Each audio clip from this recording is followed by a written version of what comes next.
보겠습니다. 자, 이게 지금 김민석, 김원웅, 저는 그래서 어제 곰곰이 생각해 보니까요. 네. 왜 이재명이 김민석을 픽을 해서 왜 수석 최고위원을 내세웠을까? 그 이유가 있는 것 같아요. 아, 이유가 그 깊은 뜻이 있었다. 정청래 갖고는 안 되는데 김민석이어야 되는 이유. 네. 뭐 그런 게 뭐가 있었겠죠. 그게 바로 이제 저는 바로 김민웅에서 잡고 싶습니다. 이 김민웅이 지금 촛불 승리 전환 행동이라든지 지금 이 장외 집회를 주도하고 있는 인물입니다. 이 형제가 지금 짜고, 자, 이 김민석이 지금 계엄령을 계속 이야기를 했잖아요. 계엄령 계속 이 사실 얘기했죠. 이야기는 김민웅이도 이야기를 한 바 있습니다. 그래서 이 형제가 지금 뭔가 장 내외에서 지금 이 탄핵 국면을 주도하고 있는 거거든요. 그렇죠. 이 탄핵 국면을 주도하고 있는 이유, 거기에 이재명도 얹혀가겠다. 저는 그런 이유가 있다고 봐요. 즉, 이 두 형제에게 장 내외에서 탄핵을 일으키면, 자, 이게 성공하면 김민석 당신 서울시장 해. 자, 이런 걸로 지금 뭔가 하기 위한 저는 작전이 아닌가 그런 생각이 들어요. 그러니까 지금 김민석은요. 김민석의 목표는 서울시장입니다. 내후년도에 있을 서울시장. 김민석이요. 한때 뭐 30대 때 배지를 달고 뭐 386 운동권 스타 정치인 어쩌고 저쩌고 했고, 그때 또 아주 그 39살 때인가요? 네. 그 서울시장 냈죠. 네. 서울시장 그 민주당 후보로 나가고 네. 당시 한나라당 이명박 후보랑 네. 맞짱 떴어요. 맞습니다. 맞짱 떴는데 그때 이제 이명박 후보가 이겼죠.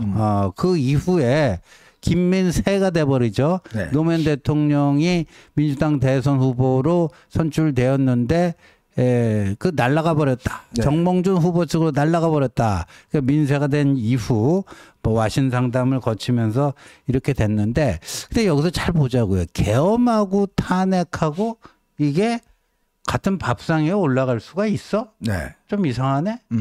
좀 이상하네. 뭐 그렇게 될 수가 있는데, 이게 저 형제가 지금 짜고 치는 고스톱을 하는 거예요. 네. 김민웅, 김민석 형제가 지금 짜고 치는 고스톱을 하는데, 저거는 뭐냐? 계엄과 탄핵이 한 밥상 위에 올라갈 수 있다라는 얘기거든요. 네네. 그러면 저들의 꿈꾸기 속은 뭐냐? 어떻게 해서 계엄과 탄핵을 이 한 밥상 위에 올리려고 하는가? 그거를 우리가 정확히 읽어내야지 그 우리의 대응 전략이 나오지 않을까 이런 생각이 드는데, 그거 좀 분석하기 전에요. 야, 이거 보니까요. 지금 앵벌이를 엄청 하고 있잖아요. 아, 그래요? 예. 저 촛불행동 있잖아요. 네네. 촛불행동이 앵벌이를 엄청 하고 있어요. 이게 이제 2022년 8월 6일부터요. 네. 그해 12월 10일까지 온라인 후원 시스템, 정기 후원 요것도 했고요. 계좌 이체도 했고요. 뭐 페이팔도 했고요. 현장 모금 등 해왔고요.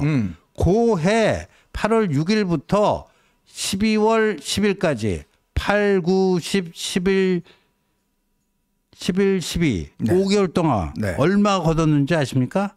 7억 7천만. 네. 7억. 우리 7억 또 7천? 현정님 또 눈 돌아가기 일보 직전입니다. 예. 이 7억 7천만 원을 모금했더라고요. 이 우리 당의 서범수 의원이 그 예산결산위원회 하면서 이제 그걸 밝혀내고 문제 제기를 한 건데, 근데 이게 기부금품 그 관련법 있잖아요. 네. 기부금품법. 네. 이거 위반이라는 거죠. 그러니까 여러분들 아시다시피요. 기부금을 모집할 경우에는요. 해당 지자체에 등록을 해야 됩니다. 해당 부처나. 그냥 서울시나 행안부에 확인해 보니까 이 촛불 승리 전환 행동, 촛불 행동 김민웅 이런 걸로 등록된 내역이 지난 5년 동안 하나도 없더라. 그러니까 무자격자가 저거를 땡긴 거예요. 앵벌이를 한 거예요, 저게. 야, 그러면 개인 계좌 뭐 이런 걸로 확 받아버리는 건가요? 그렇죠. 그리고 최근에도 보면 또 탄핵 뭐 약정금해갖고 탄핵 펀드하고 이거 있잖아요. 5억 뭐 모집한다는 거예요. 그렇죠. 이것도 지금 문제가 뭐 있는 거고요. 네. 뭐 그렇습니다. 보니까. 야, 그러니까 이게 지금 거의 뭐 돈벌이 하는 수단으로. 네. 왜냐하면 이제 2016년, 17년 그때 이제 박근혜 전 대통령 탄핵 국면에 같은 경우는 뭘 냈냐면 이게 그 당시에 민노총하고 전교조가 그렇죠. 뒷돈을 다 댔습니다. 맞아요. 민노총 전교조가 집회를 주도하면서 뒷돈을 대고 했는데 사실 이번에는 이제 이 그 회계 규정이 엄격해졌잖아요. 그러니까 이런 집회에 이제 민노총이나 이런 전교조가 이제 공적으로 어떤 돈을 지원하기는 어렵습니다. 그렇죠. 자, 그러다 보니 이제 이런 방법을 쓰는 거예요. 거의 이제 돈을 모금하는데 우리가 돈을 모금하는 거는요, 이거 굉장히 엄격하게 제한돼 있습니다. 그렇죠. 이 신고를 해야 되고 네. 나중에 이거에 대한 또 세금도 내야 되고 그럼요. 이런 게 있어요. 근데 지금 이작자들이 이런 방식으로 지금 돈을 걷어서 집회 이거 하는데 제가 알기로 한 수천만 원 들어요. 왜냐하면 그렇죠. 크레인 동원하죠, 대형 화면 동원하죠, 대형 트럭 동원하죠. 이거 하려면 한 번에 꽤 수천만 원씩 들어요. 네. 이걸 전부 다 이런 식으로 하는 거예요. 그렇죠. 그리고요, 지난주 토요일 그 집회 때 여기 숭례문 쪽에서 집회를 하다가 이제 용산으로 항의 행진을 했잖아요. 네네. 그 과정에서 용산 숙대 입구 좀 지나가고 거기서 연막탄을 터뜨리지 않았습니까? 연막탄을요? 예, 연막탄을 터뜨려 갖고 한 명이 연행이 됐어요. 그 막 연기 확 올라가고. 그러니까 이 연막탄, 그러면 그 연막탄을 누가 왜 터뜨렸는지, 그 연막탄은 누가 무슨 자금으로 어디서 구입을 했는지, 이거 굉장히 중요합니다. 아니 연막탄을 그냥 팝니까? 글쎄요.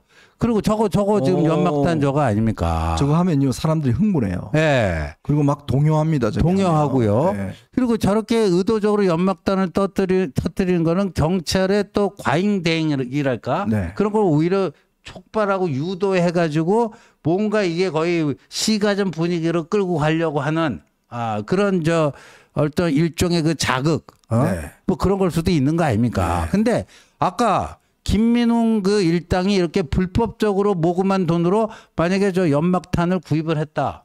이건 뭐예요? 어떻게 되는 겁니까?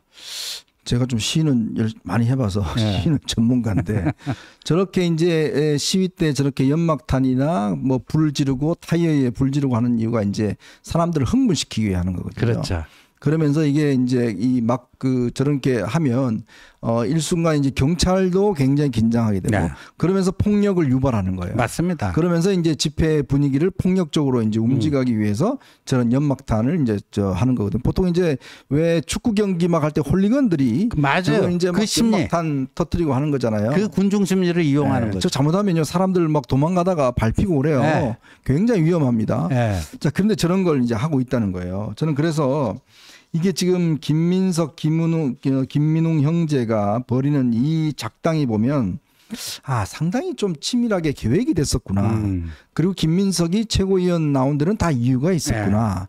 이런 이야기를 좀 생각이 들었어요. 그렇죠. 그만큼 지금 사실은 두 사람이 이렇게 뜨면서 굉장히 지금 소위 똥줄이 타고 있는 사람은 정청래입니다. 네, 정청래. 원래 정청래가 요 전까지만 하더라도 매일 나와서 뭐 법사위에서 막 하고 그랬잖아요.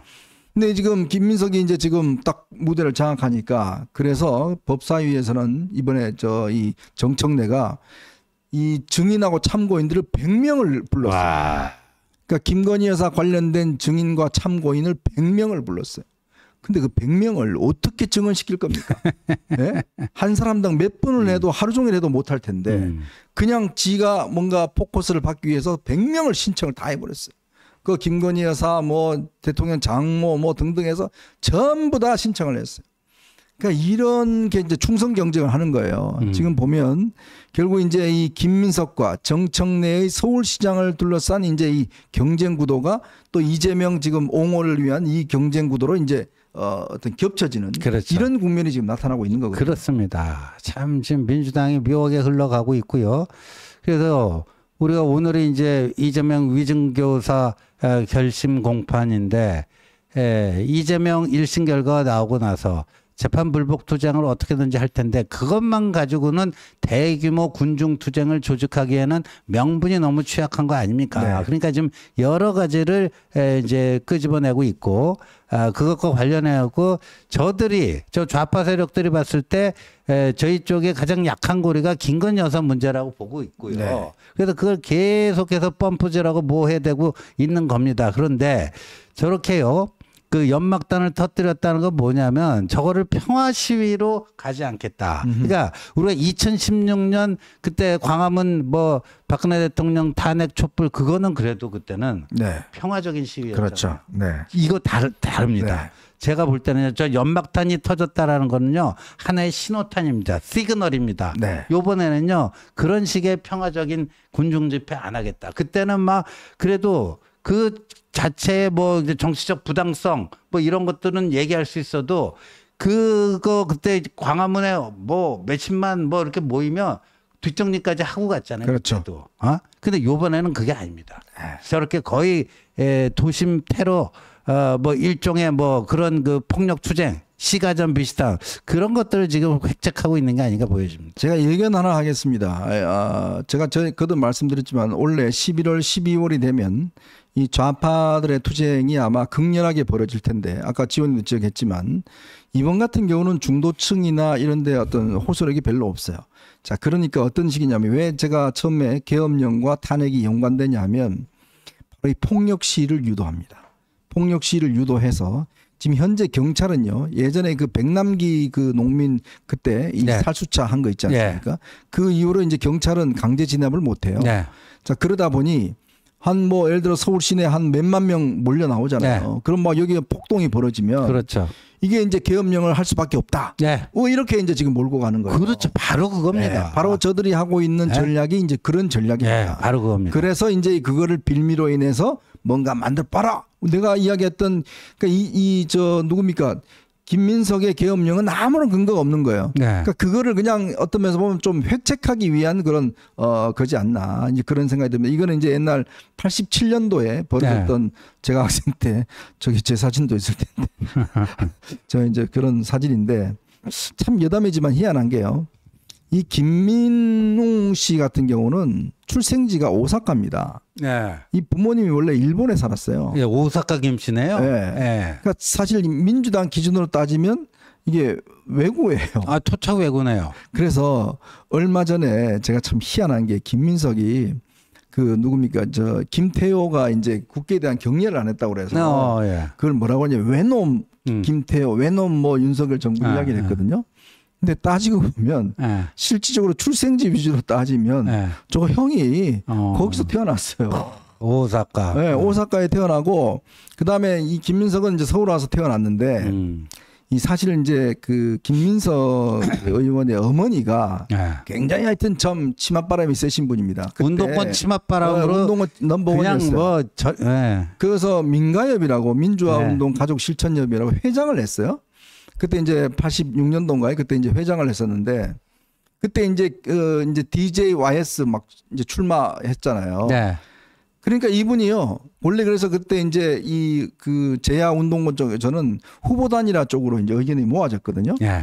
근데 이분이 갑자기 보람에 저 여의도 공원에서 그 YS 김영삼 대통령 그 집회를 하는데 거기 가서 민가협 이름으로 지지선을 해버린 거예요. 아, 김영삼 지지선. 우리 민가협은 김영삼 후보를 지지합니다. 지지선을 해버린 거예요.